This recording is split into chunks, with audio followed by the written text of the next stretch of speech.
Okay, we should be live. Welcome to the stream. You can probably already hear it in my voice. I'm still getting over a cold, so I'm not sure how long I'll last through this stream. I'll definitely give it my best, but it will probably not be the full length, the full 2 hour length stream, but we'll get through tonight. I've already got Doc in the comments saying, hope you get better soon. Thank you so much. Appreciate it.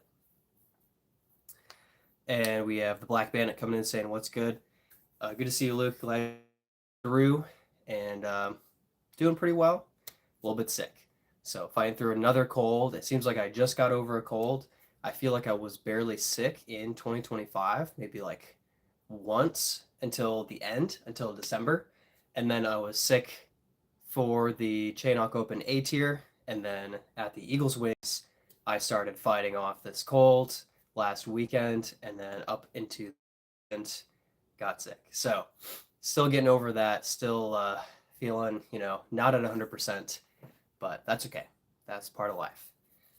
Let's see, how are we angled here? Pretty much fine. All right. Doc says, travel best way to get sick. Yeah, I mean, that's pretty much what it was. Visiting, not the traveling itself, of course, but, going somewhere new, seeing a bunch of people. And at the Eagles Wings, I mean, I'm probably chatted with and said hi to people. I don't know, throughout the whole weekend. So it's a lot of looking at somebody within a few feet. Not to mention the first night we stayed in the cabin and somebody was coughing all night long. And I definitely don't have the cough. Mine's all like congestion and stuff like that. But you just never know. You get something. It's pretty easy to come down with something when you see 100 people in a weekend. All right. Steph coming in saying, good afternoon. Interesting for me. It's evening for sure, but I guess afternoon works. Flying Potato says, yo, thanks for hopping in, Justin. Appreciate you being here. Doc says, learn or teach anything good at the conference? That's a great question. I did some forehand work with Sullivan Tipton. It was in a group clinic, and I went to it last year, and I felt like it helped me some. But this year, I felt pretty good about it. I feel like I'm beginning to understand how to kind of have a better reach back with the forehand and grip the disc a little bit better. It's been a weak part of my game. And here, I'll just demonstrate um, long-ish story, but I have a Silas Schultz signed destroyer here that I got from being part of the Champs versus Chumps with Foundation. No, sorry. Foundation versus Nation is my bad. I got confused. Foundation versus Nation, and I teamed up with Silas on one hole, and which was great. But basically, I've traditionally really tried to tuck the pad of my middle finger against the rim of the disc, but I was finding some success, very small change, but really pressing the pad of my middle finger against the. Sorry about that. I have a feeling that my. Sorry about that. I have a feeling that might happen a few times. There is a wintry storm-ish thing going on around Charlotte and actually like half the country. But it's not terrible in Charlotte, but there is a lot of ice forming on everything and freezing rain on and off. So I wouldn't be surprised if the Wi-Fi is just kind of going in and out occasionally. So I'm going to have to make sure that I'm paying attention, that the stream is running smoothly. But yes, long story short, trying to get the pad of my finger on the flight plate of the disc instead of the rim and having an abbreviated reach back tucked closer to my body instead of reaching really far away from me for the throw, and then working on follow through for my forehand. So trying, seeing, but I also haven't been able to play disc golf since I got back from the Unchained conference. It is kind of gross here in Charlotte, despite what Doc might say. It's not great disc golfing weather. Not for me. Steph says, did you see that fella you let putt you the birdie signed with MVP? Okay, yes, Silas Schultz. So that is correct. Yes, Silas did end up signing with MVP, and none of us knew that at the time. So he actually was playing with our discs. So he would get attendee to join him per hole. Some of them, like me, I signed up last minute because somebody dropped out. So I signed up and paid extra to be able to play that hole with Silas, and then I got this signed disc as well from him. But to keep his contract under wraps for the last couple of days before it was revealed, Silas was not playing with his bag or with MVP discs. So he would actually borrow a disc from the attendee that he was paired up with. So he threw my zone and putted with one of my wardens. But I did see that he signed with MVP, which is pretty cool. MVP actually snagged a couple people this year. Goose as well, Aaron Gossage, along with Silas Schultz. And I feel like I saw one more person that got pulled over to MVP, but I can't recall off the top of my head. But it surprised me. Are you guys seeing? Is the resolution pretty bad for you guys? Um, Hopefully, it's coming through fine. It might just be what happens today. I don't even know if my phone is going to be connected to Wi-Fi throughout the stream. It might disconnect and run on data. And if it does that, then it's probably going to be laggy and imperfect. So I apologize for that. It might just be the consequences of this icy nastiness that we have outside in Charlotte. Um, Doc says, all my questions are great. And Steph says, Doc, super humble. Draven says, hi. Thanks for hopping on, Draven. Appreciate you being here. Doc says, truly I am, Stefan. And then, are the Bogey Bros as cool in real life as they seem in the videos? They're fun, good attitudes. It's really cool to see them kind of sharing their faith a little bit and being open about them being Christians. And at the conference, it was really encouraging to see, for me, several professional players who are successful on the tour or who have been successful in the recent past on tour, just hanging out with us. Their attitudes are wonderful. They all seem to be very humble people and talented at the same time. And it's kind of encouraging to see that, you can be a successful disc golfer as a Christian. It doesn't hold you back or stop you from competing at a high level or being capable. It was really cool to see some of those guys. We didn't have Isaac there, two-time world champion Isaac Robinson. We did not have Gannon Burr this year, but both of them have been at Eagles Wings in the past. I've seen them last year, Gannon, and the year before Isaac was there. Actually, Gannon might have also been there 2 years ago. Maybe that's what it was. But they're very, very fun to kind of see in action in person and doing fun, silly things at the conference. It was a great time. Great time. Mr. Mann says, hello, Brad. Thanks for hopping on and joining us. And hello, Doc. Happy New Year. Yeah. Mr. Mann says, did I miss any live streams or is this the first time of the year?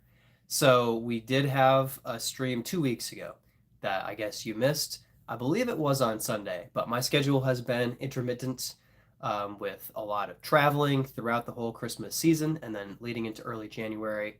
Then I had an A tier in Charlotte. And then last week, traveling again for a disc golf conference in Florida. So I was gone all weekend, actually Thursday to Monday. I was gone, and by Monday night, I was already getting sick, fighting off, this cold. And then by Tuesday night, it was full on like sniffling and sneezing and full like sick. So I'm still getting over that now. All right, we're lagging a little bit. I'm gonna check my stream again, make sure it's running, and it seems fine. Okay. All right, it looks like it's back. I'm gonna probably have to check my phone a lot tonight to see if the lag is just a bit of lag or if the stream has disconnected. All right, JMH Stone says, how can we have breakdancing in the Olympics but not disc golf? Need to get out more myself, to be honest. What's the best disc in your opinion, long range? Great question. Great questions. I would say, well, breakdancing may not be long for the Olympics with the joke that it was at the last Olympics.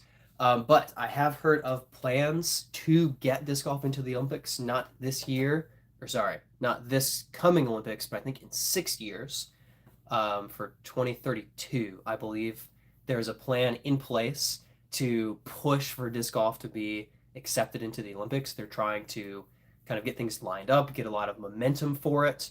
And I think I don't even know which organization this is, but I read a few articles where they were making plans to kind of get that, and the time frame of 2 years didn't seem like enough to kind of get everything in place and have enough pressure to get the vote to get disc golf into the Olympics.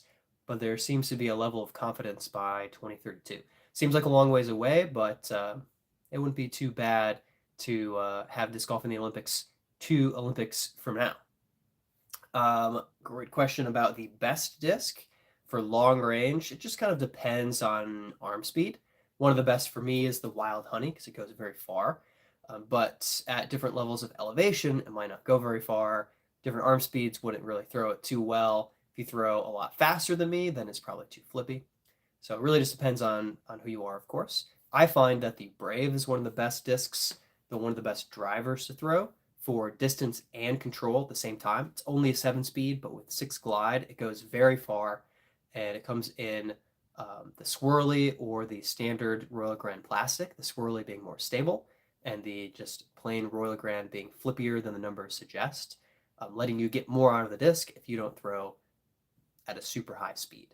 I would say the Brave is one of the best for that kind of balance of still a ton of distance, really almost as much as the majority of my distance drivers, but at a slower, more controllable speed for more accuracy off the tee. So it's a very, very good disc. Dice Heiser says, "Oh, hey guys, on my way home from a couple rounds of disc golf. Heck yeah, live from the car." Doc says, "Hope you did well." And Dice Heiser says, "Naturally. Nah, took second, lost it on the last couple holes. Second isn't bad, but yeah, bummer always to not quite take that win, but hopefully it was fun." Steph says, "Discmania Astronaut. Is that the one that's very flippy? Like you have to throw in a lot of hyzer, but it flies forever?" I can't remember if that's the Astronaut or another one that Dakota was telling me about. Doc says, "I mean, it goes to space, Steph. Can't go further than that. I mean, you can go to outer space." Dice Heiser says, "The best disc is the one that goes farthest for you." That's the right answer. But of course, if you're looking for recommendations, one of the ones that I do like to recommend is the Brave because it's so controllable, but also gives you good distance for the speed that it is. But everybody's different. Maybe a Destroyer flies the furthest for you, doesn't for me.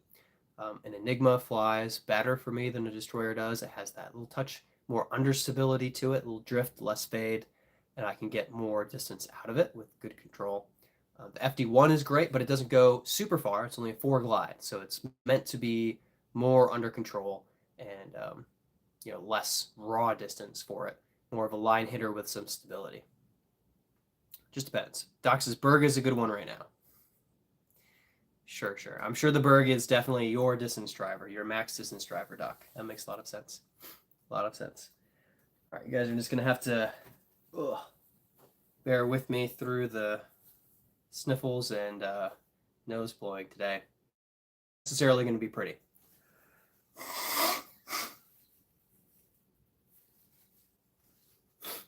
Okay. I think I'm alive. Yep, I made it through one. This might be an adventure that we're on together tonight. Doc says Berg is a good one right now because of the ice. Nice. Well, you could also just throw an Opto Ice, anything, Diamond, River, anything that you think counteracts the ice and handles it better. I wonder if there's a disc called the Skate. Dice Heiser says, "I have a deep desire for the Brave. I'm a lat 64 simp, but could never reject my beloved T-Bird." Well, good news for you, if you throw the Flippy Brave, it's very different than the T-Bird. Do you think that the more stable version of the Brave flies similar to the T-Bird? But the Flippier Brave is quite different. I would say that it definitely has different characteristics. Branch out, I would say that it's more like the River, but flippier still than the River. So I would still recommend giving it a shot. Flippy Brave. Doc says, Dice, you can have two loves. And Dice Heiser says, I'm not Mormon. Okay. Here we go, diving into this. Doc says, I mean, Jesus asked in three different ways if he was loved, so why can't you love a driver in two different words, T-Bird and Brave? Fascinating question, and not relevant whatsoever to the conversation when Jesus was asking Peter, his disciple, if he loved him, which of course was a brotherly love of a follower. Not the same thing as just loving a disc and wanting to throw it. Very strange, but leave the doc. You never know what's gonna get typed out. Count. Could be anything. Dice Heiser says, I agape my T-Bird and phileo Brave. All right, so unconditional love for the T-Bird and brotherly love for the Brave. Of the Koine Greek for all of you. Doc says, there we go, Dice. No. Right, I need some water. My hope is throughout this live stream to slowly dry out so that I stop having the sniffles and I'm just miserable. That would be great. If I could get to miserable, we'll be on our way to healed.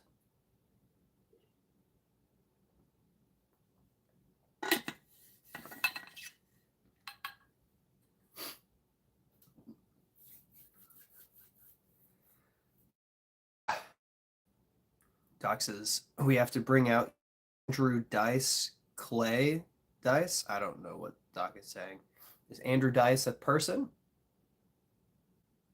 I have no idea what's going on. So, this is not the shirt from the Eagles Wings conference this year. I believe this was last year. I actually just washed my shirt from this year, but because it's over in the basket, and that's about it. That's my full story. But it was a good weekend. Was glad to go to the conference, and I highly recommend it for any and all of you next year to consider going. Definitely a fun event. It's just a weekend filled with people who love disc golf, and it's really nice to connect to other people. There are tons of people who are not very good at disc golf. A lot of people that are in between that are decent at the sport. A handful of people like me and my brother, very high-level amateurs or just stepped into the professional division, and then of course guys that could be or are on the pro tour at the highest level of the sport. And we have really everything in between. And there are several events where you can play solo or you can join a team. Triples event, collegiate doubles, just ways to get to know people and have a chance to team up with somebody who's really good, who you can partner with and help, and maybe they can carry you to the top. So it's just been a fun weekend all 3 years that I've gone. Managed to connect well with Sullivan Tipton the first year that I went, because we were both on the same card for doubles, and we're able to just chat about his faith and his attitude, his upcoming plans. He was able to travel to New Zealand to compete, which is really cool. It was a lot of fun.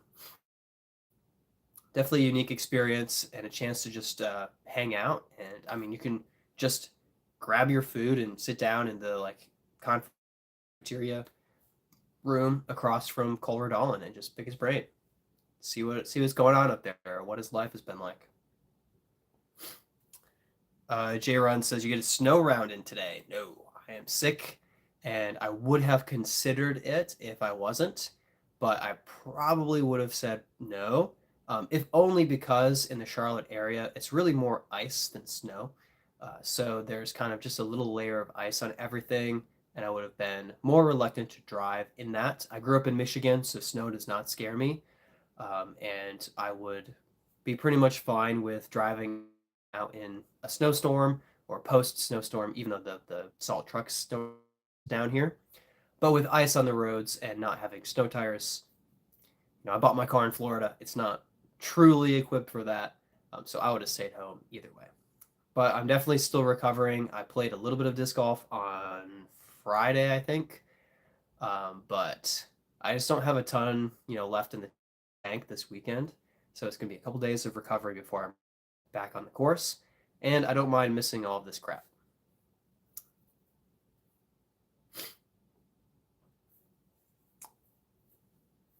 All right. I don't know what Dice Heiser are talking about, but I'll just let that roll. J Run says he's an old school rough edge comedian. Okay. I guess I just don't know who Andrew Dice Clay is. I'm not old school enough. J Run says scared to drive as well, about an hour northwest of Charlotte. Yeah, northwest has been hit kind of bad. That area has been nasty, so I don't blame you at all. Yeah, I think southeast, even an hour southeast of Charlotte, isn't so terrible, but an hour northwest is kind of nasty. And I believe it's supposed to be kind of nasty throughout the night. Although the weather reports have been, it's hard to say. I don't want to say exaggerated, but things were supposed to be worse than they have so far around Charlotte. So it's possible. I mean, it's still gross. It's still not super safe, but it's definitely possible that it will end up not being quite as bad as predicted. But it all could also just be delayed and be terrible later. It's hard to say. Doc says rough edge at the time. Today he would be vanilla. Doc says the New Zealand coverage was really good this year, especially the skins. Yes, I need to catch up on all of that. I have not watched anything. Doc says if I could walk to the course, maybe would do it, but not driving. People are crazy.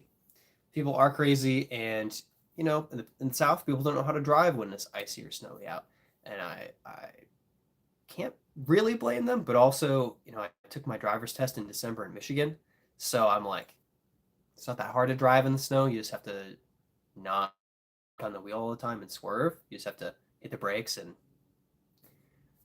I don't know. Just don't lose control. Like don't overreact and spin yourself out. It's not that hard to drive in the snow. Just don't be dumb. Don't drive too fast. Steph, hope you GF is not hating me in the comments. I don't think that you're hated, Steph. I think you are a beloved commenter. Doc says plow finally came around, but oh, dang, that's really obnoxious. I feel like the plows wouldn't make a massive difference because there's not actually that much accumulated snow. Is really the plows can't really get under that. Well, it's the salt trucks that would be necessary. Like Michigan salt trucks all up and down across the state. After they plow, they salt it, and then it stays melted for, you know, until it gets like 20 below, and then all of a sudden the salt doesn't work anymore. Or maybe it's 5 degrees or 10 or something. I can remember. What temperature is salt?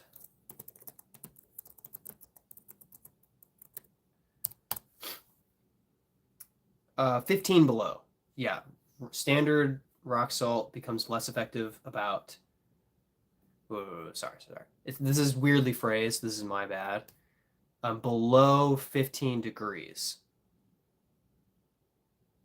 Wait, hold on. This is my fault. I'm using an AI overview and it's contradicting itself. Stupid AI. Okay, so it looks like it works okay around down to 0 degrees. Less effective, but road salt is still going to help. But if it's really well below 0, like it's just not gonna work. It's gonna stop melting everything. I can't read that, but welcome, Chakathon. Heat says, look at that collection of trays. Yeah, I mean, I guess if you want a disc golf disc to be a tray of some sort, you could use it. Yeah. Throne, they are similar to frisbee, but unlike a frisbee, they're not designed to be caught. Frisbees don't hurt that much. Discs do. Discs are not meant to be caught. They will break a finger if they hit at the wrong angle, cut your head open. It's happened. Just ask Eagle McMahon and that poor camera guy. But yes, all these are different disc golf discs. This one is an Insanity. This one, also an Insanity. What is this one? A Catalyst. And they fly a little bit differently. So all these discs have a different use. Will go pretty straight. Some of them, I'll throw them, they'll go to the right a little bit or a lot, or even roll on their edge. Some of them will just kind of go left really fast. They don't go as far, but they might be more predictable in the wind. And all are competing in the sport of disc golf.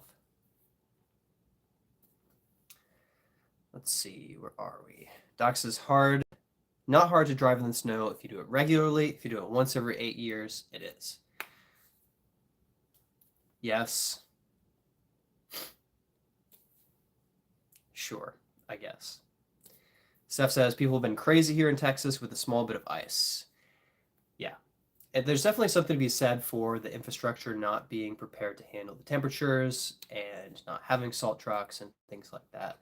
But also, I think there's a bit of an overreaction because it's never dealt with. Like Doc says, every 8 years.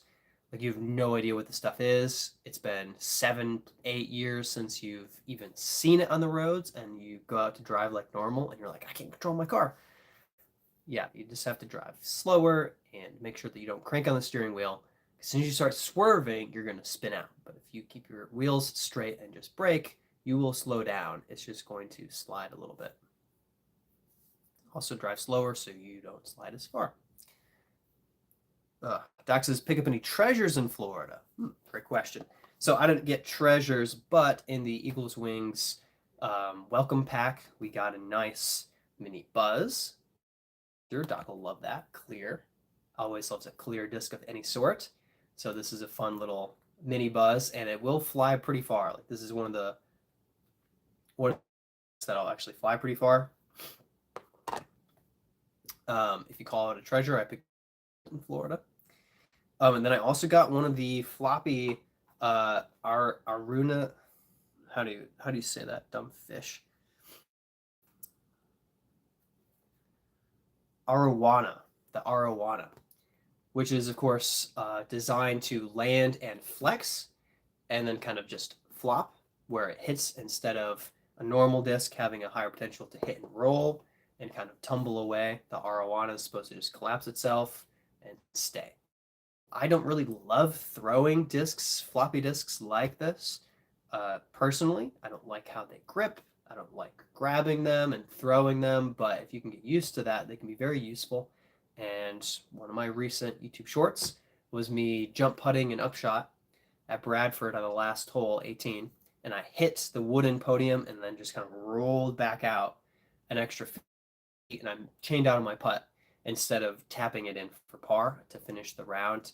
And the Arowana hitting that wood wouldn't stand up and roll like that. It would collapse and stop and stay close by. So it's a strategic, not that I really bag or anything. Can you show it again who makes it and what the name is? Arowana, that is Arowana. And this is Gateway. Wait, let me not speak on that. Elevation. Sorry, this is Elevation Disc Golf. The Arowana. This was, I would say free, but I paid a lot to go to the conference. So the disc was part of the package. And then because I played in the Foundation versus Nation and got a round in with Silas, I got a signed Destroyer. Silas Destroyer, Halo Star Destroyer. Nice. 173 grams.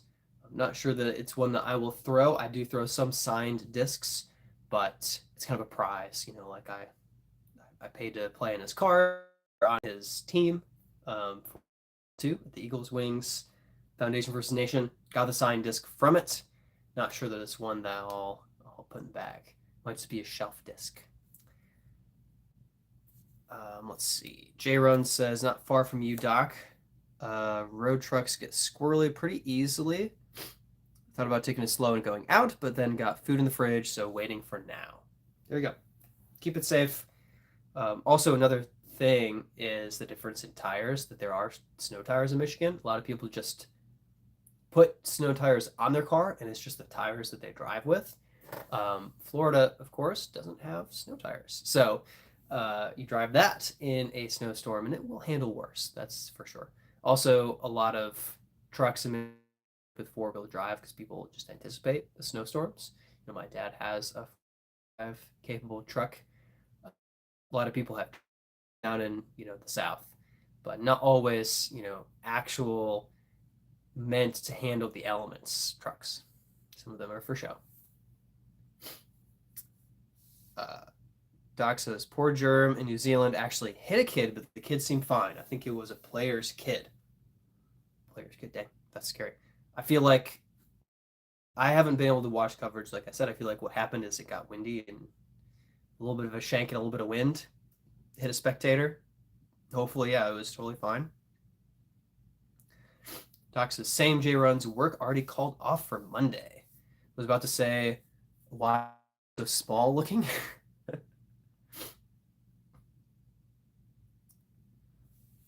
Dice says, was going 10 over when I saw a cop. A guy passed me going at least 15 over. Cop pulled out and gave chase, passed me by, and lit up the other guy. Yeah, that's maybe that you got passed in that circumstance because it might have been you getting pulled over. But glad you didn't get a ticket.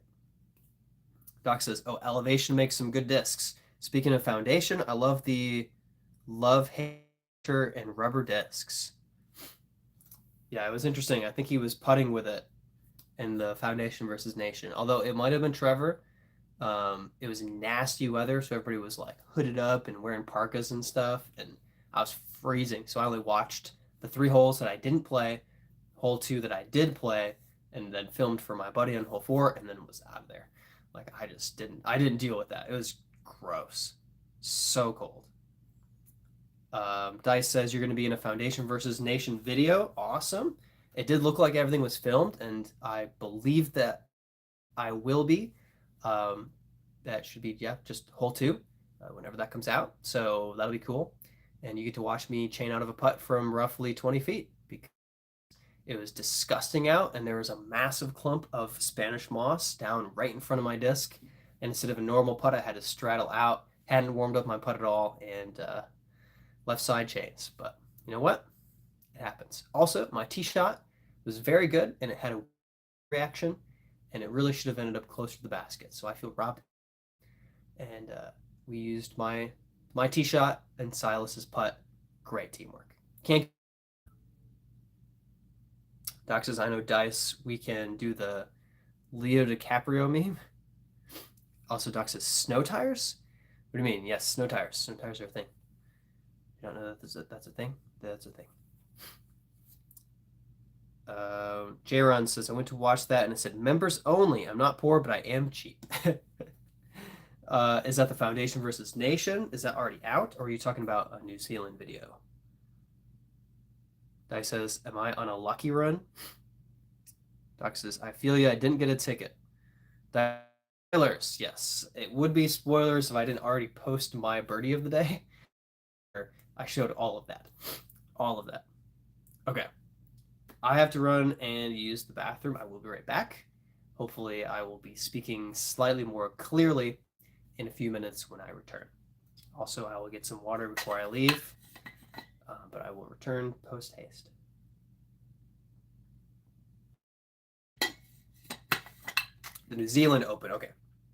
Yeah, I'm guessing that coverage will be released publicly, but it's temporarily for members only, and then it will be open to everyone after a certain window of time. I think it's members only for like the first day or two, but I'm not actually certain about that. I'll be right back.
have returned.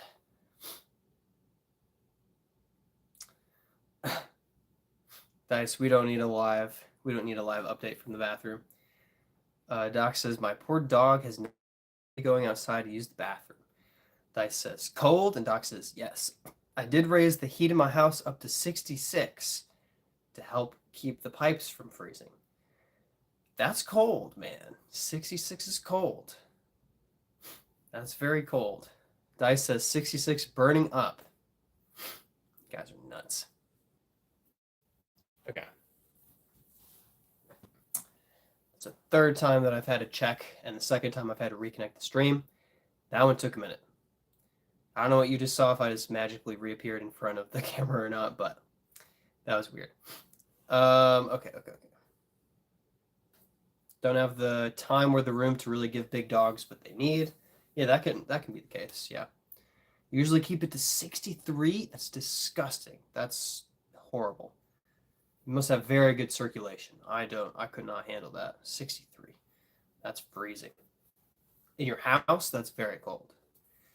Doc says we need a game for when Brad goes to the loo. J-Run says, I'll check again, Doc. Don't remember what it said it was, but it wasn't a bad price for a month. Sandy says, good evening, guys. Thanks for hopping on, Sandy. Appreciate you swinging through. Doc says, Brad needs to warm his phone up. I don't know what that means. My phone's not cold. The Wi-Fi is just inconsistent. And the stream is struggling a little bit, but my phone's fine, as far as I know. All right, that's all caught up on chat. That's good. But yes, the conference was very enjoyable. I am interested in what was filmed for the Foundation versus Nation and when that will be released. I'm pretty excited about that. So all of you have to go comment something about me for Doc, something positive about me, and get birdie time tagged down in the comments so that people can see that my channel exists, which would be really nice. Because it was a lot of fun to be on there, and it would be nice to have a tiny bit of cross promotion. But otherwise, the conference was just generally great. I mean, the weather was disgusting for that Foundation versus Nation. It was like raining sideways. People's umbrellas were tumbling down the hills. It was just gusting and terrible. And we're all out trying to throw discs. And Doc's not going to be impressed with this. But it was like Florida. It had just been like 68 degrees the previous day and sunny. And this was like 37 degrees, windy, rainy, and just nasty. So it was not fun. Not fun. Doc says, I'm always positive. Brad, what's the video we go to? What? What's the videos we go to do hashtag birdie time?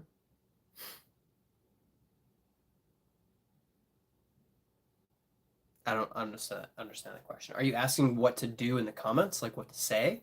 Like hashtag birdie time? I mean, you can try to tag me with an @birdie time. I don't think that'll work.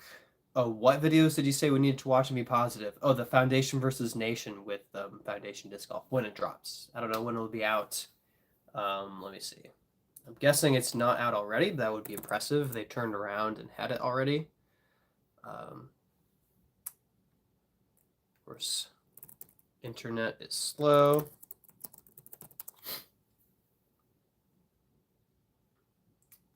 All right, there's one from a year ago. New London from 3 years ago. Okay. Yeah, I'm guessing it's not out. It should be at the top of the list. I would assume the most recent one would be right there at the top, but it's not out. Doc says, sorry, the cat was doing something. I missed the actual video name. I don't know what the name is going to be because it's not out yet, but it's going to be Foundation versus Nation, and then something about Eagles wings or disc golf conference attendees or something like that, or nasty weather. I have no idea. I don't know what they're going to name it. They make those decisions, not me. But it's going to be Foundation versus Nation. So probably up in the next 2 weeks. When it comes out, do a short and remind us. I'll at least do a post. I don't know if I'll do a short because I would either be like clipping some of their content or just talking to the camera, I'll probably just do a post. So keep your eyes peeled for a YouTube post where I say, hey, here's their video. Go watch it and tell them how great birdie time is. Dice says, I'm going to comment, I've never ever seen that Brad guy or have any idea who he is, but he's a real natural with a magnetic personality. I hope I see him in more videos. Genius. Everybody copy and paste that exact thing. And wait, no, that'll seem like a bunch of bots.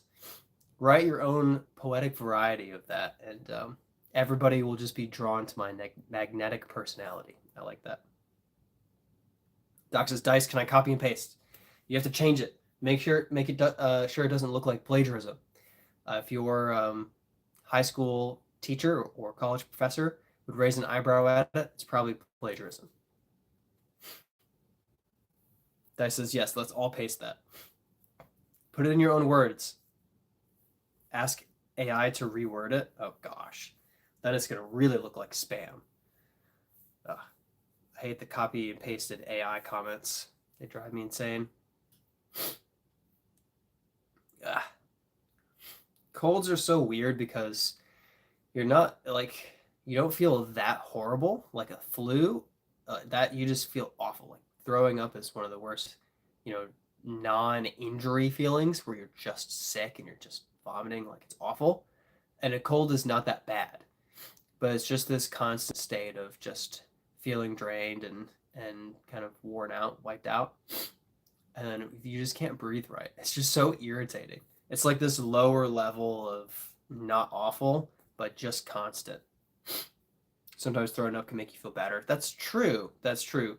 There are times where I've had like the flu or something, and it's been a real quick, like 18 hours to 24 hours where I'm almost feeling back to complete normal. Not 100%, but like 85, 90%, because I got really sick.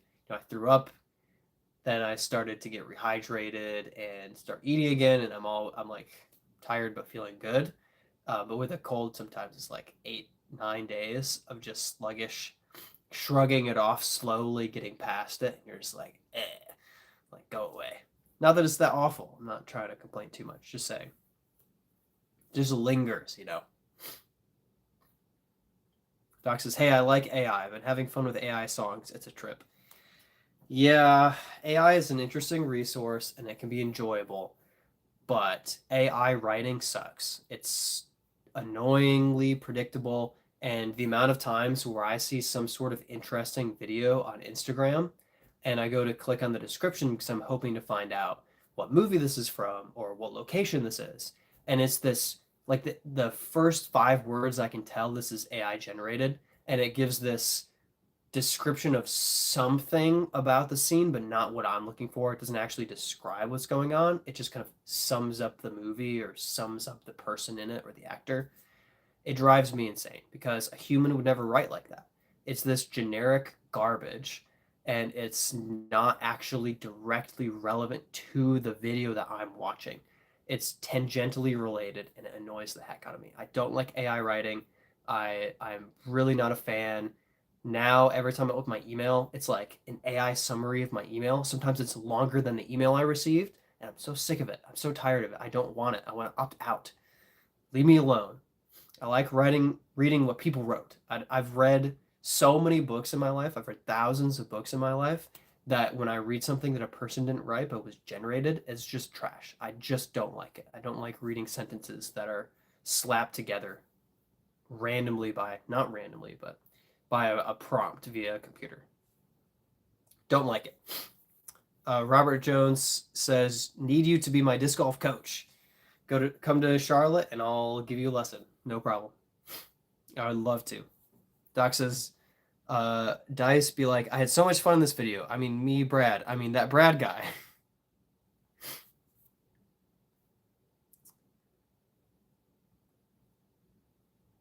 Dujet says, oh, I missed Dujet. 16 inches of snow where I am. Looks like no rounds for a while. Disgusting. I know Michigan is pretty bad. Pretty bad. Dice Heiser says, and I was not paid to write this. Doc says, Sure, Robert. First step, you will need a shoe. Yep. Dice says, yeah, I had a good throw up a couple days ago. Felt much better after. Okay. While I was on the toilet. That was my bathroom story I didn't tell earlier. Now you see why. Sorry. Great. Thanks for sharing. Doc says AI writing is a baby. Give it time, man. It's not a baby. It doesn't grow or develop. It just gets reprogrammed. Like it's not supposed to get smarter. It's just supposed to be programmed differently. It's just going to be a different type of slop. Uh, and it's not the point of writing is communicating a thought from a being that thinks, and that's why AI can't write. It writes in an interesting way. It writes in a goofy way. It's fascinating to see it reword things, but it's not from a thinking person. You can tell that it's not a generated thought that's put into words from one person to another, and that's what good writing is. Or good writing is telling a story or an experience or writing some type of poetry that a human being is expressing from their heart, from their soul, from their mind. And a computer can't replicate that properly. It gets some bits of it, but even that is borrowing from what humans wrote. It's not actually generating something from nothing. It's conglomerating bits and pieces from all over the place and giving it its own flavor. So no, I don't like AI writing, and I don't think that I ever really will. I do think that it's fun to see. Um, I had AI, or my buddy Sam had AI write a disc golf themed love letter, and it was hilarious. Like there's great fun in it, but I also really don't like it when it's used for like work things or published content. I really dislike it. Really dislike it. For goofy fun things, it's great. All right. Dude just says, speaking of AI, I had Chat GPT make me a custom stretching routine that targets muscles used for disc golf, and it's been going well. That's something that I think AI can excel at, is both quickly accessing and assembling information that exists and giving it parameters to customize it is a strength that AI has. That's a very different thing than trying to generate writing. And I think it's something that AI can do quite well. There's always that kind of take it with a grain of salt because it could be, customizing it to its idea of you that could be flawed or improperly understood.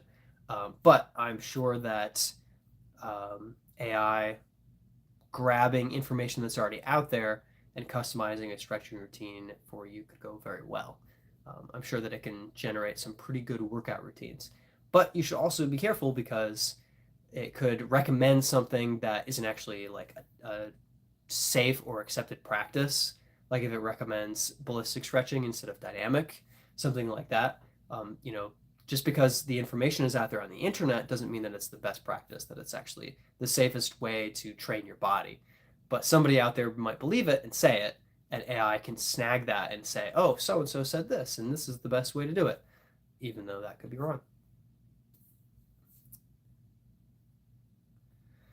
Um, Dude just says, I could feel my reach back flow better and easier distance. There you go. Not a fan of AI content. I only use it for random tasks like that. Yeah, AI definitely has its benefits and uses and can be good for streamlining things. And I can't think of the word, um, aggregating information can be very good. T3H says the computer. Dice says AI overlords. I do not agree with this man. Doc says saying you don't like AI content is like saying you played Pong and don't like video games because they are boring. No, I think I've been very specific that I don't like AI generated writing. and that it can be fun and goofy, but it's not the same thing as a person communicating. And I think I've been pretty clear about that. I'm not broadly saying I don't like AI content. I don't appreciate AI art when all it does is take what other human beings have created and just kind of mash it together with a bunch of other things and produce it as its own, particularly when AI art can generate with like, oops, we grabbed copyrighted material and used that instead of just free accessible pictures, images, and artistic renderings. But at the same time, it can generate something quite quickly in a watercolor format. That's really cool. That's great. I don't think it's on the same level as what a person would do, a watercolor painter, and I don't want to put my money to an AI generation of something if I could put my money to an actual artist. But I don't deny that it can be a cool and fun feature to generate, pictures like that. So it's this kind of balance of recognizing capabilities and appreciating the speed at which things can be done and rejecting that it's better than human products, particularly when we're talking about art and writing, because art and writing come from people and you can't perfectly replicate that with AI. It's recognizable and it's sloppy and it's not human. Like it's just not from another person. But AI creating, uh, aggregating information is incredible. That's way faster than people can do it. Like obviously there are strengths of AI that outdo what people are capable of. Um, for sure. I mean, that's essentially what search engines have always been. They're just expanded upon now with AI queries. Still things that kind of annoy me, but like that's basically what it is. It's aggregating information based on search terms and getting you results, but at an accelerated speed and a different level, another level of doing it, and being able to kind of compile things into a response that's customized to your request. And also, it's flawed. I have a lot of experience with my parents' ministry and have a lot of familiarity with the experiences of pastors and what it's like to experience burnout and how often pastors change jobs. And I looked up how often pastors will leave their job because of being burned out, exhausted, or being forced out of a church. And the result from AI was that, oh, that actually almost never happens. It's all the time. But then I looked through all of its sources and it basically started contradicting itself. And it turns out that, nope, it happens a lot more than just 1% of the time. It just grabbed one section of one portion of one bit of the report and ran with it as if it was the whole answer. So it's still limited. AI can't check itself for mistakes. AI can't um, balance its own biases in how it's designed. You need a person to manage the information properly and have a better understanding of things. So it's very flawed. Um, and I'm not saying broadly that I don't like AI content. I'm saying I don't like AI writing, and I don't want to promote AI art over human created art. That's a very different thing from saying, I don't like video games, I played Pong once. Okay, I ran with that for a minute. I'm going to run through some actual comments and questions. Dude just says, I just don't like the fact that AI content is being suggested over human-made art and content. Doc said, disagree, AI is learning. AI isn't learning, AI is programmed differently. That's very different. The closest thing that AI does to learning is just accessing more information. That's not learning, that's just time passing. Like it's still limited by its own functions, by its own code. Like it can't recreate itself unless it was created to be able to do that. So it's always going to be limited by its parameters. Uh, so it's going to be less than the human being brain that created it. It can do things faster than the person that, and it can do things at a wider, bigger scale than the human that created it, but it can't do things that it wasn't made to do. Machine learning is not real learning. Doc says, dude, as someone who's worked in factories for years, machines have been taking our jobs since forever. Sorta, kinda. Machines can't take over human creativity, and Doc says, not yet. No. It's not the same thing. J Run says, it's quickly taking interior design jobs for a couple contractors I do work for. Doc says, sci-fi nerd has been asking these questions since I was a kid, and for a dude that's older than dirt. J Runs, see the drummer does AI songs. It's amazing. Hart says, hello, sir. Thanks for hopping on and joining us. Dude says, the stretches are just static flexibility stretching, working on overall elasticity, not necessarily warm-ups and cooldowns. So that's when static is good. Yeah, ballistic, of course, always being not great for you, but static stretching being good for promoting long-term flexibility.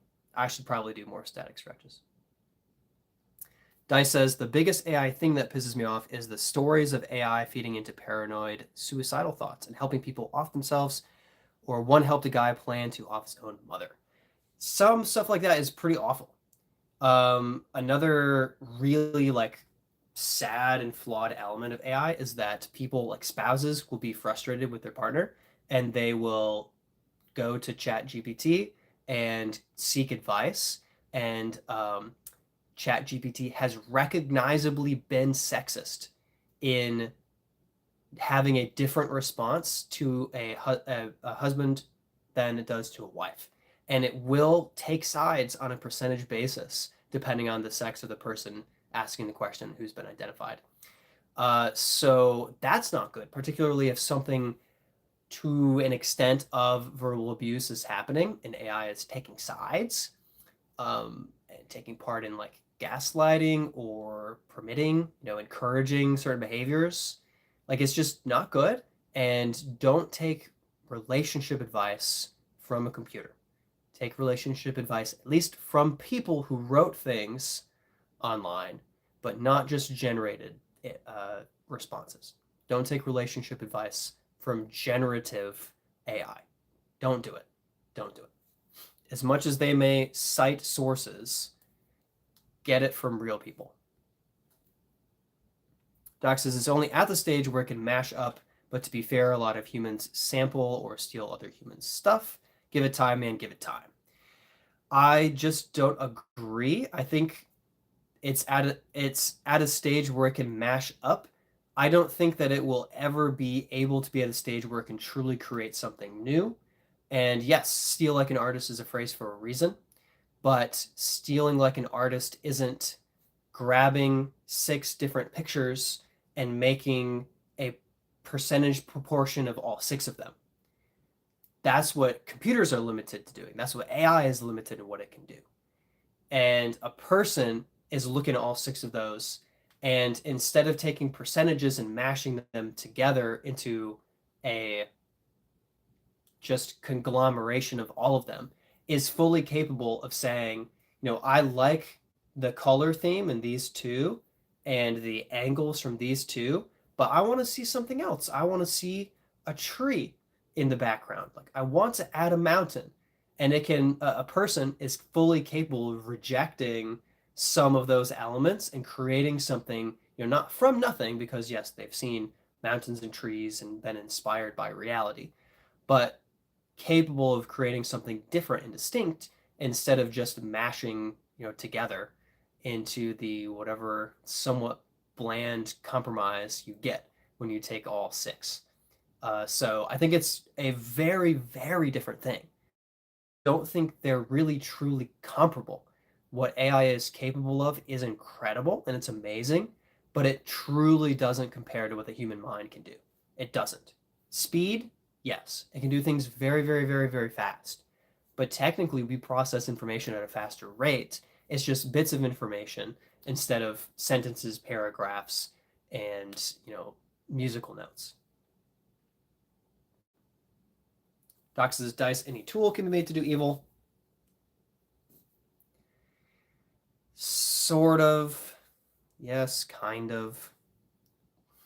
Dude just says, I also hate it when people use AI to comment, like bait people, like bait to people who don't know different or generate fake news. Yes. Also, huge negatives. I mean, YouTube itself is coming up with strategies to combat AI slop. That's what they said themselves, because they're having so much, like just waves of AI content that are low quality garbage, but they're going to get views because they exist on the platform and there's a ton of it. Dude says, anyways, new discs. Zona says is the third greatest putter I've thrown. It's probably pretty high praise. Doc says, with AI, I feel like we're at the bottom of a mountain with so much room to go up. Sort of. I would not say bottom of the mountain. I would say we've been climbing this mountain for a long time, actually. I would say, heck, Alan Turing was attempting to figure out how you differentiate a machine from a real person. So I don't think AI is new. I think there's a misperception that AI is something from the last 5 or 6 years. AI is not new. Artificial intelligence has been a concept that has been worked with for quite some time.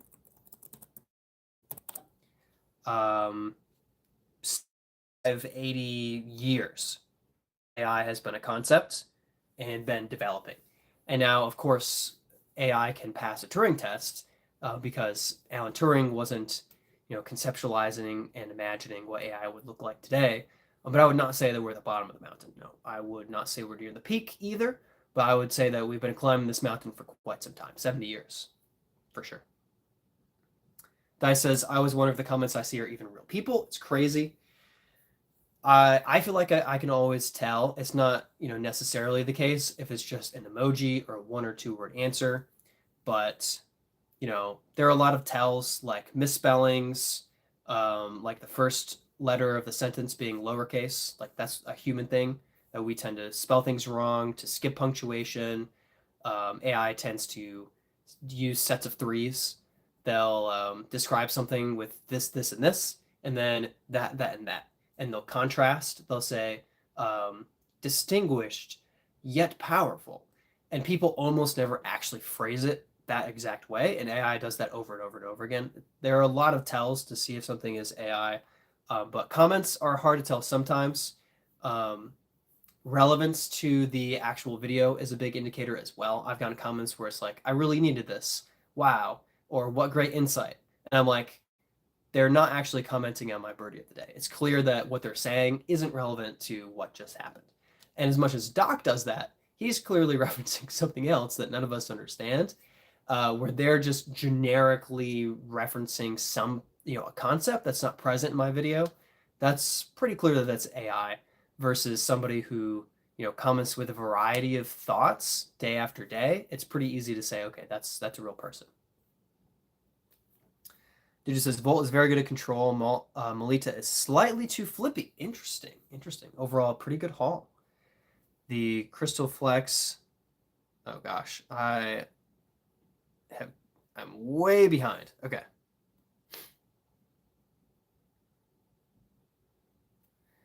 Crystal Flex plastic might be my new favorite plastic too. Heck yeah. Mom has Minecraft says AI is also bad at math. Yes, which is shocking because you would think that pure, something designed to conglomerate, to aggregate information would be really good at those calculations, like a calculator, but it makes so many mistakes. It's very, very fascinating. I think, yeah, anyway, very interesting how many mistakes can happen. Physics as well, which is, a version of math. That's right, Dujit. Doc says, what about when people are commenting to AI about which is better or preferred? Isn't that considered learning? What about when people are commenting to AI about which is better or preferred?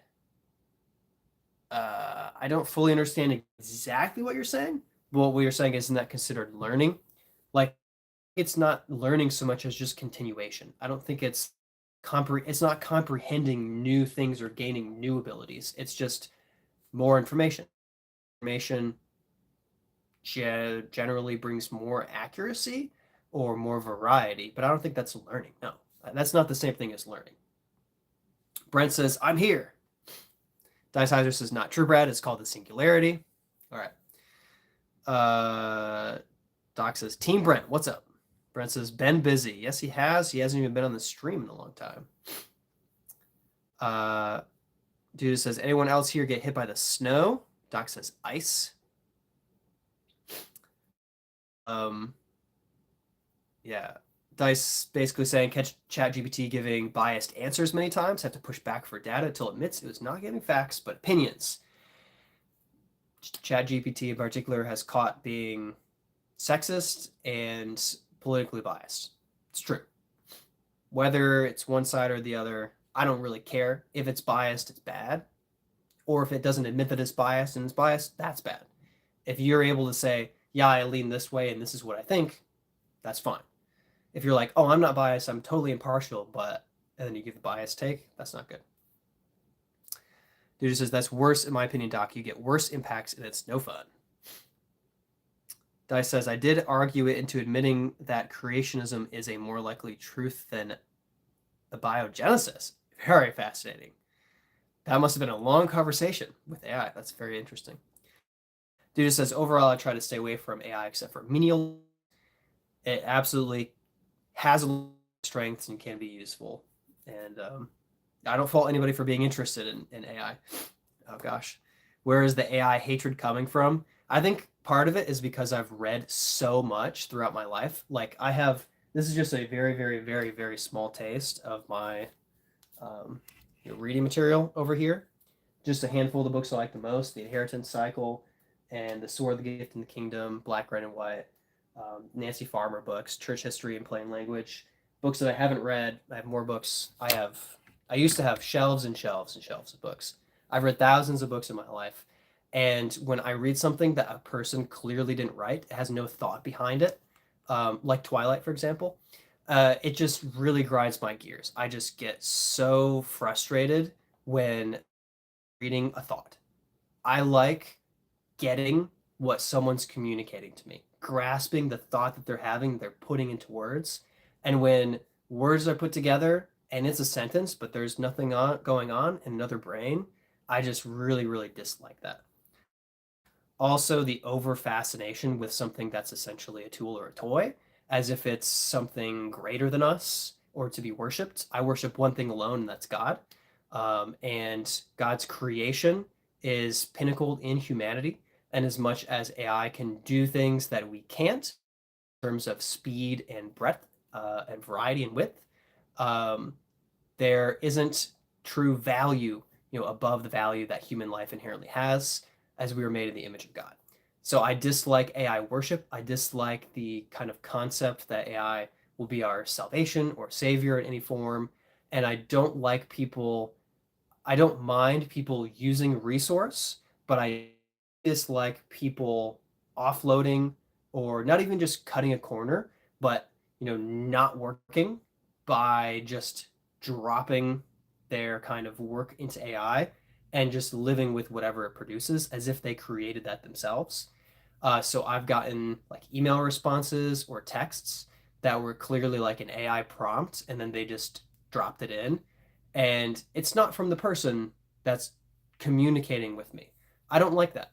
And then, like I said, when I watch videos on Instagram and I'm interested in something and I click the description and it's this AI generated blurb that doesn't answer the questions I have, isn't a true description of what's actually going on, that bothers me. I want somebody who is actually responsible with the posting and describes it and tells me, the movie that it's from and the actors that are in it and the quote that it presented. And instead of that, I get this generic, thought-provoking yet mysterious. Like, come on, like that's generated slop and I'm sick of it. Okay. Doc says, personally, I hope you're wrong about what AI can become. Why? What do you want AI to be able to do? Doc says, Dude ain't been getting any new discs, just books. Heck yeah. Doc says, LOL, Twilight. Okay, I'm gonna have to run through a few. Let's see. Turing test stuff is outdated. Yes. But it was very, very interesting at the time and useful thought process. Doc says, yeah, why? I figure it's still at the bottom of the mountain because now it's just now literally a thing, not an idea, but I can see your point. Dude, it says proxy and invader in that order, really particular when it comes to my putters. Mom has Minecraft says, I used AI to make a thumbnail image for my last video to see how it would impact views. I looked up how to create one without AI, and apparently I have to be an artist. Yeah, there's a degree to which um, AI being used wholesale to generate something versus AI to kind of speed up a process and like speeding us or doing those bits that you. I mean, like, to be honest, me using a software to design a thumbnail is doing things that I can't do because I'm not drawing something on a piece of paper or whatever it is. Like, I'm not doing everything by hand, so there's relying on technology to fill in those gaps for sure. And I think that to an extent that's great and that's never a real problem. But eventually when you go too far with that, like it's kind of clearly soulless, and when you totally lose that, it's hard to connect with it because as human beings, like, we want to have that connection to communication from another person, from somebody else. And when that communication isn't from another person and we can sense that, there's that level of disconnection. That definitely happens. That's my opinion. Dude just says I need a real range of flippiness. That's tough. That's tough. I can use a wide range of flippiness because I don't throw that hard. Doc says I've been using a Firefly. I need to get back to my Wardens, I think. Dice says it's always left-leaning bias, always. Duda says anyone who buys prototypes like the Boca for 70 plus online is crazy. They are. Speaking of the Boca, my buddy got one in a gyro box. Anybody want to buy it for $70? Thrown by Birdietime, $75. Dice says it was long and extremely fun, that conversation. Hey, Daniel says, hey guys, thanks for hopping on. Dude just says that and the test flight sled released at Disc East. Interesting. Doc says, wait, we are hating on Twilight, right? Yes. I'll just put it this way. I've never read through the whole story of Twilight, so I can't truly speak to everything because I haven't read the entire story. But I opened it, saw a spelling mistake, saw a grammar mistake, closed it, and said, wow, this sucks. Also, I'm aware of the story arc. It does not interest me. No, it's not. I'm not interested. I'm just not interested. It is a little bit too easy to hate on Twilight, but it's still fun.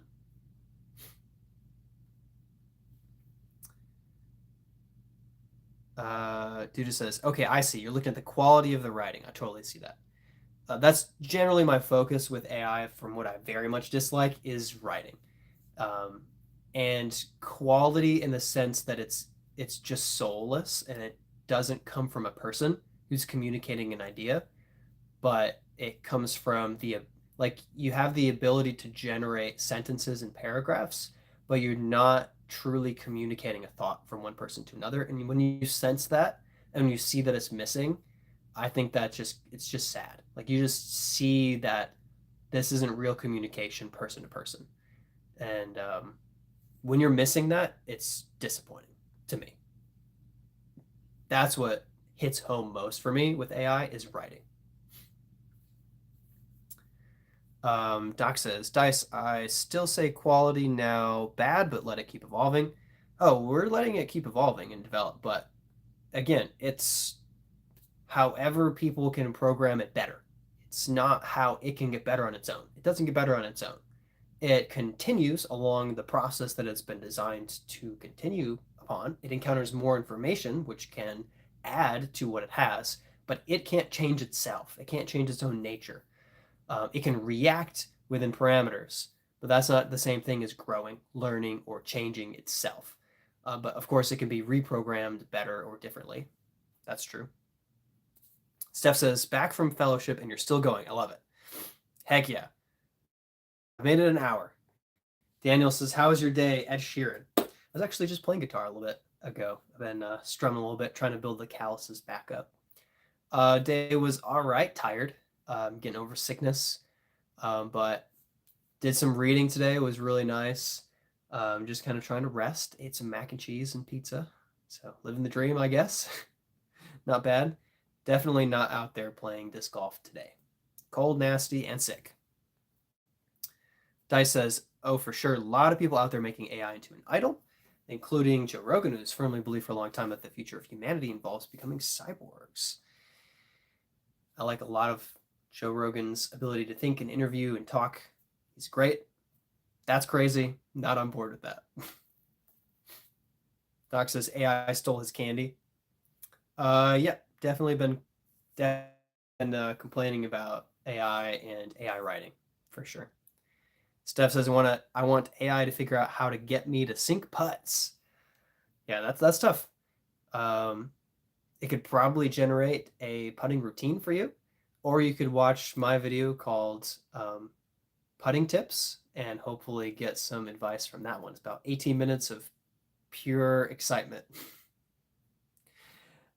Dude just says, okay, gotta going to a friend's house. Short shift. That's all right, Dude. Thanks for swinging by. I'm sure you're already gone, but appreciate you being here. Doc says, Steph, like one of those TV shows where people will become one with a computer and can calculate throwing someone on the fly. Steph says, Johnny 5. Doc says, yeah, Brett, I understand, but love the idea of AI for the elderly or mentally challenged. Imagine companions that don't mind repeating the same information over and over. Yes and no. I feel like there's some great potential for there's great potential for feedback and repetition, and yet it's still missing personal connection. It's not a human being. It's not a soul. It's not a person that's responding to you. And as much as you can get the um, brain practice from interacting with it, that can be good for you. You're just not actually building a real relationship. Let me put it this way, and this is not to dismiss the value that AI can have in guidelining an aging life, right? Let me put it that way. There can be a lot of good there. Look up the problem with AI relationships and AI girlfriends that is rampant in young people today. People are building deep emotional connections with non-people. They have this quote unquote relationship, but the relationship is empty. The person doesn't exist. They don't have someone that they can look into the other person's eyes and try to tell if they're lying or telling the truth. They have someone who is programmed to never annoy them, to never disagree with them, to never be different enough from them to bother them. And that's not a real relationship. People aren't like that. People that really exist have their own unique, independent personalities and say things that annoy you, have their own opinions, have their own hobbies and interests, do other things. And guess what? That's good for you and them to be able to talk with each other, learn about each other, get along, disagree, have different opinions, and still be in a personal relationship with them, whether that be friends, family, or a spouse. When you have, and this is a widespread problem, and I will call it a problem, hundreds of thousands, if not millions, of young people who are developing an inability to get along with people in real life who disagree with them, tell them what to do, expect things of them that they don't want to do themselves, expect honesty from them, and want to see them change if they're doing things that are negative. They're losing the capacity to have true real life interactions with people who are different and disagree. They're building a fantasy relationship with a non existent being. That is a real problem, and it is rampant. And the better that AI gets, the worse that the problem will get because it will be more addictive. It will be more of a positive feedback loop. It will do a better job of spiking your dopamine, your serotonin, whatever it is that keeps you coming back for more. And That makes me sad. We're more likely to end up in Wall-E, whether or not the pollution is to that extent. The low intelligent dependence on machines to do everything, that's more likely to happen than Joe Rogan's dreams. Doc says, I read Twilight so I could badmouth it. I liked it till Bella met the vampire. She was such a strong female character. I like strong women, don't judge me. Then just fell apart. Yeah, I feel like that's like 5 pages. I don't know how long Twilight is before she meets Edward, but I feel like it happens pretty soon. But yeah, I mean, I enjoyed Hunger Games to quite an extent. They don't make the top of my list, but I like them. Um, Katniss was a very fascinating character and interesting. I definitely get where book 3 comes from, that she's struggling with traumatic events and difficulties because she's had to kill people and scrape by to just survive and seen horrible things happen. But then she basically just fell apart and was like, I can't do anything. Everybody else has to do it for me. And I'm like, come on, come on, try. But I like the different than Twilight though. I think it's better written by far. Hey, JCT is here. Thanks for hopping on. Daniel says, have you seen the Twilight movies? I like them, even though they're sometimes a bit cliche. I find them they're definitely something to make fun of from a distance. I haven't actually watched them, so again, I'm speaking from a position of judgment from a distance. I think things that can be known, that can be judged, but also I'm still talking from a level of ignorance. It's like saying Hallmark movies are cheesy and stupid, but then when you watch them, you're like, oh, that one's really cheesy and stupid. And that one I kind of just like. It's kind of sweet and funny and charming. And that one's really stupid. And that one's not too bad, it makes me laugh. When you get close, you can see the differentiation between that. And if you're someone who can appreciate Twilight, I hope you don't get personally offended by me not caring about Twilight or being interested. And like I said, I cracked open the book. I'm not kidding. This happened in a bookstore, in a Barnes & Noble. I open it up. I see a spelling mistake. I see a grammatical error, and I'm like, wow, this is poorly written. No. Judgmental? Sure. Steph says, no Taco Bell today. No Taco Bell today for me. Oh, did I skip ahead a little bit? Dice says, when we hit the singularity, then it can get better by itself. True. Mina says, hello. Thanks for hopping on and joining us. Doc says, nah, Daniel, I can't badmouth them, but I did like the Hollywood parodies of it. The Hillywood parodies of it. Doc says, Brad, what reading? I'm reading Bloodlight. I haven't heard of Bloodlight. So I'm reading a book right now called Mage's Blood. I don't personally recommend it. I'm actually not going to read the next book in the series, which is rare. Usually if I read the entirety of the first book, I read the whole series. More objectionable content for me than I prefer to read in a book series, and also just way too many characters and too many places. I don't mind a level of complication, but I don't love the extent. The Inheritance Cycle, Aragon, Eldest, Brissinger, and Inheritance, as well as Murtagh, The Force, the Witch, and the Worm. Everything by Christopher Paolini, thumbs up. Although I have not read Fractal Noise yet, I do have it. Rangers of Apprentice, love them. The Beyonders, love them. Anything by Brandon Mole that I've read, great. Terry Brooks, very solid. Lord of the Rings, of course. Anything by Ted Decker, anything by Frank Peretti, anything by Thomas Wayne Batson, anything by John Flanagan, pretty much. Yeah, I mean, quite a bit. I do have Project Hail Mary over there as well. I need to read that. Let's see. Yeah, Fablehaven. I mean, I just have a lot of series that I read. Harry Potter, which, by the way, I read book 1 and was very much like, could take it or leave it. It was fine. Bland, kids book. And I said to myself, I think I'll read the rest of the series, but I just, didn't blow me away. And by the time I finished book 3, I was like, wow, this is good. And by the time I got to Deathly Hallows, I was like I read the whole series in 2 weeks during college and then watched the movies the next week.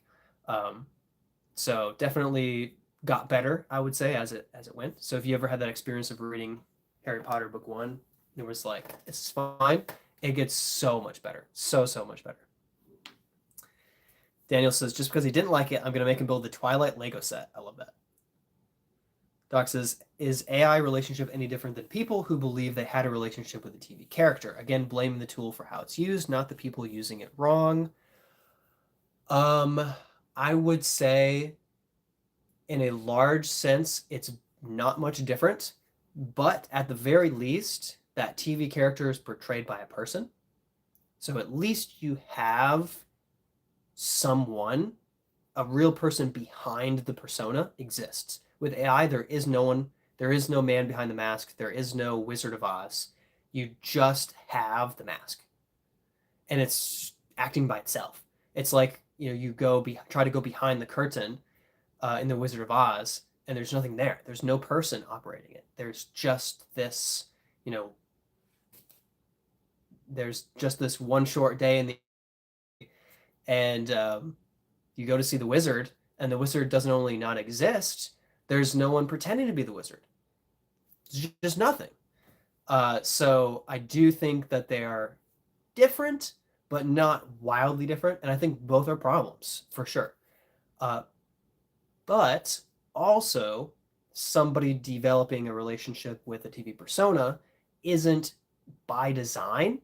There are AI girlfriend apps. There are intended, designed, and paid for, like you pay to get responses or to get a subscription or to purchase the software, whatever extent it may be, to get lied to have a fake relationship. So I think that it is predatory. It is preying on the loneliness and addictive nature of people who are probably unhealthily terminally online and by themselves, and it's not giving you what you're craving. What you're craving, I think, ultimately is a relationship with God, but God has also designed us to have relationships with each other, and you're craving that person, that other being to be known by and to know. And for somebody who, when they know you, can trust you, and when you know them, you can trust them. And you get a pretense of that with an AI relationship, but you don't get the real thing. You don't have another person. You don't know someone. The thing you know changes based on what you prefer, and it gives you feedback because you like it, not because it's true. Um, that's empty and ultimately really, really sad for me to see. So I think that it is a tragedy, and it will bear itself out in the next 20 years with reduced birth rates and continued loneliness epidemic, which was exacerbated by COVID and the rise of AI interactions. And over the next generation, will have a profound impact on the statistical number of people who are able to maintain long-term monotonous relationships. Very, very, very sad. Black Bandit says, "Hey Brad, been a while. What do you think about Aaron and Silas going to MVP?" I think it's interesting. I've heard several takes. People say Goose doesn't fit their brand, their look. Um, I don't know. I don't think he's unintelligent. I think Goose is smart and everything, and I do feel like they have a kind of a brand of like experimentation that maybe at first glance doesn't seem to fit Goose, but I also feel like any disc golfer really can lean into that, like try new things, test things out, do something cool. He does have some of that personality when you watch Ezra and Aaron do practice round videos together. So I don't feel like he's as outside the brand as people initially kind of had impression of. And I think they have good discs. I don't know. I mean, I guess it's better money than Discraft, or Discraft didn't like how he finished at Worlds or something. I don't know. Maybe his contract was just gonna be up, and MVP has been talking to him for the entire last year, and they were impressed with how he played. Those Worlds, right? Or Pro? I can't remember where he kind of fell apart at the end. Was it Pro Tour Championship? Because that's what. Yeah, yeah, Pro Tour Championship. Sorry, not Worlds. Maybe he played well at Worlds too. Um, I think it fits. I don't know about Silas because I barely know him, although I've met him 3 times at Unchained. Um, I don't feel like I have a read on his personality so much, but I think it's fine. I think MVP will be cool. J.R. Murphy says hi. Thanks for hopping on. Doc says, um, Black not MVP got, then they snagged Jeremy Colling and now Silas and Aaron Gossage. I mean, they're getting some names, definitely not like Macbeth, Burr, Ricky Wysocki, Calvin, but still big names. So good for them. Let's see.